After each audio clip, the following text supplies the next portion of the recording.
લદ્દાખમાં પૂર્ણ રાજ્યનો દરજ્જો અને છઠ્ઠી અનુસૂચિની માંગણી સાથે ચાલી રહેલા આંદોલન બાદ થયેલી હિંસામાં 4 લોકોના મોત અને 80 જેટલા લોકો ઘાયલ થયા હતા, જેના માટે વહીવટી તંત્રે સોનમ વાંગચુકને જવાબદાર ઠેરવ્યા છે. પોલીસે તેમની પ્રેસ કોન્ફરન્સ થાય તે પહેલા જ તેમની ધરપકડ કરી લીધી હતી. આ ધરપકડ પૂર્વે જ કેન્દ્રીય ગૃહ મંત્રાલયે વાંગચુક દ્વારા સ્થાપિત NGO students educational and cultural movement of લદ્દાખનું FCRA લાયસન્સ તાત્કાલિક અસરથી રદ કરી દીધું હતું અને NGO વિરુદ્ધ તપાસ પણ શરૂ કરી હતી. વાંગચુકે આ કાર્યવાહીને વખોડી કાઢતા કહ્યું હતું કે સરકાર તેમને બલીનો બકરો બનાવીને બેરોજગારી અને વચનપૂર્તિ જેવા મુખ્ય મુદ્દાઓથી લોકોનું ધ્યાન ભટકાવવા માંગે છે. તેમણે દાવો કર્યો કે 2022 થી 2024 દરમિયાન તેઓએ FCRA લાયસન્સ લીધું નહોતું કારણ કે તેઓ વિદેશી ફંડિંગ લેવા માંગતા નહોતા.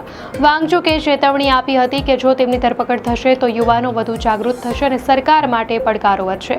આંદોલન પહેલા તેમને દેશદ્રોહનો કેસ અને આવકવેરાની નોટિસો પણ મળી હતી. દર્શક મિત્રો, વધુ અપડેટ્સ માટે ધ લોકસત્તા ચેનલને સબસ્ક્રાઇબ કરો.